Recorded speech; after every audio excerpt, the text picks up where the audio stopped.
ഈ FCRA ഭേദഗതിയുമായി ബന്ധപ്പെട്ട് ക്രൈസ്തവ മതമേലധ്യക്ഷന്മാരും ക്രൈസ്തവ സമൂഹത്തിലെ ചാരിറ്റി ഒക്കെ ചെയ്യുന്ന ഒരുപാട് സേവന സ്ഥാപനങ്ങളിലെ ആളുകളുമൊക്കെ കടുത്ത ഉത്കണ്ഠയിലും വേദനയിലുമാണ്. അതിനെ വളരെ നിസ്സാരീകരിച്ച് അതിനെ പലരും ഒക്കെ പറയുന്നുണ്ട്, ഇതിൽ വല്ല കാര്യമുണ്ടോ, ഇത് പരിശോധിക്കാൻ വേണ്ടിയല്ലേ, ഇത് അറിയാൻ വേണ്ടിയല്ലേ എന്നൊക്കെ പറയുന്നുണ്ട്. അതിലെങ്ങും അങ്ങനൊന്നും പറയുന്നതിൽ യാതൊരു കാര്യവുമില്ല.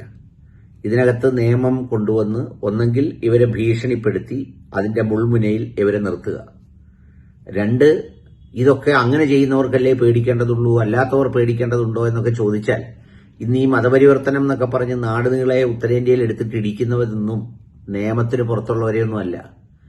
ഈ മതപരിവർത്തന നിയമം എന്ന് പറയുന്ന ഒരു നിയമം കൊണ്ടുവന്നപ്പോൾ ജനങ്ങൾ അതിനെക്കുറിച്ച് വളരെ പഠിച്ച് അതിന്റെ പ്രൊവിഷൻസ് ഒക്കെ നോക്കി വരുമ്പോൾ അതിൽ കാര്യമായ കുഴപ്പമൊന്നുമില്ലെന്ന് തോന്നും. പക്ഷേ സാമൂഹ്യ വിരുദ്ധർക്ക് അതൊരു നല്ല അവസരമാണ് എന്തും ചെയ്യാൻ. ഇപ്പോൾ ഇതങ്ങോട്ട് പാസ്സായി കഴിഞ്ഞു കഴിയുമ്പോൾ പിന്നെ ക്രൈസ്തവ സ്ഥാപനങ്ങളിലേക്കും അതുപോലുള്ള ചാരിറ്റി സ്ഥാപനങ്ങളുടെയും പരാതികളുടെ പ്രളയമായിരിക്കും. ഇതിന്റെ പരിശോധനയായിട്ട് ആളുകൾ മുഴുവൻ അവിടെ പോകണം. അന്നേരം ഈ ഷോൺ ജോർജും നമ്മുടെ പിന്നെ മന്ത്രി കുര്യാച്ചനും ഒന്നും കാണത്തില്ല. അപ്പോൾ അങ്ങനിട്ട് വലിക്കാൻ വേണ്ടിയാണ് ഈ സാധനം ഉണ്ടാക്കുന്നത്. എന്തായാലും ഈ അച്ഛന്മാരത് തിരിച്ചറിഞ്ഞ് പിതാക്കന്മാരൊക്കെ സംസാരിക്കാൻ തുടങ്ങിയിട്ടുണ്ട്. എന്റെ വിഷയം അതല്ല. നമ്മുടെ കല്ലറങ്ങാട്ട് പിതാവ് ഈ വിഷയത്തെക്കുറിച്ച് ഷക്കൈന ടിവിയിൽ സംസാരിച്ചു. വിദേശ സംഭാവന നിയന്ത്രണ ബില്ല് FCRA ഭേദഗതി നമ്മളുടെ രാജ്യത്തെ സാധാരണക്കാരുടെ ഇടയിൽ, പ്രത്യേകിച്ച് മത ന്യൂനപക്ഷങ്ങൾക്കിടയിൽ, അതിൽ പ്രത്യേകിച്ച് ക്രൈസ്തവ ന്യൂനപക്ഷത്തിനിടയിൽ ആശങ്കകളും അസ്വസ്ഥതകളും ഇതിനോടകം ജനിപ്പിച്ചിട്ടുണ്ട്. അപ്പൊ അദ്ദേഹം ഈ വീഡിയോയിൽ വളരെ കൃത്യമായിട്ട് ഈ കാര്യങ്ങൾ പറയുകയാണ്. അതുമല്ല എന്റെ പോയിന്റ്. കല്ലറങ്ങാട്ട് പിതാവ് വളരെ കൃത്യമായി ഇതിന്റെ കാര്യങ്ങൾ പറയുന്നു. ഇതിന്റെ കമന്റ് ബോക്സിൽ 150 കമന്റ്സ് ഉണ്ട്.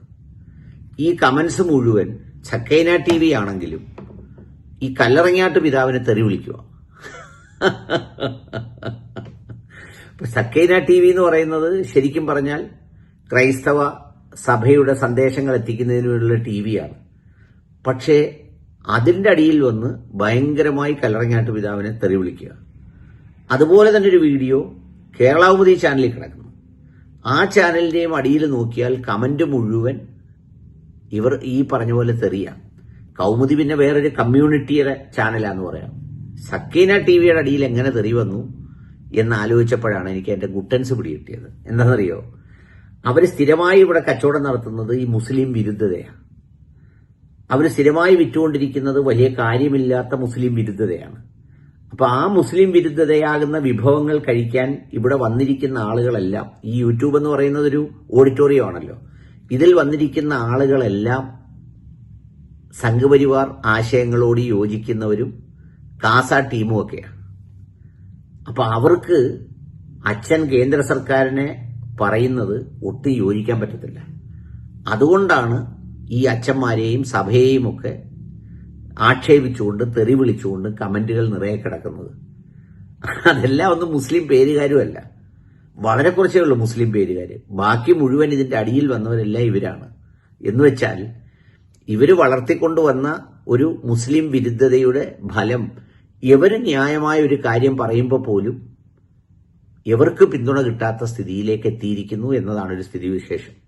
ആ കമന്റുകൾ ജസ്റ്റ് നിങ്ങളൊന്ന് നോക്കിക്കോളൂ, അതിൽ നന്നായിട്ട് കാണാം.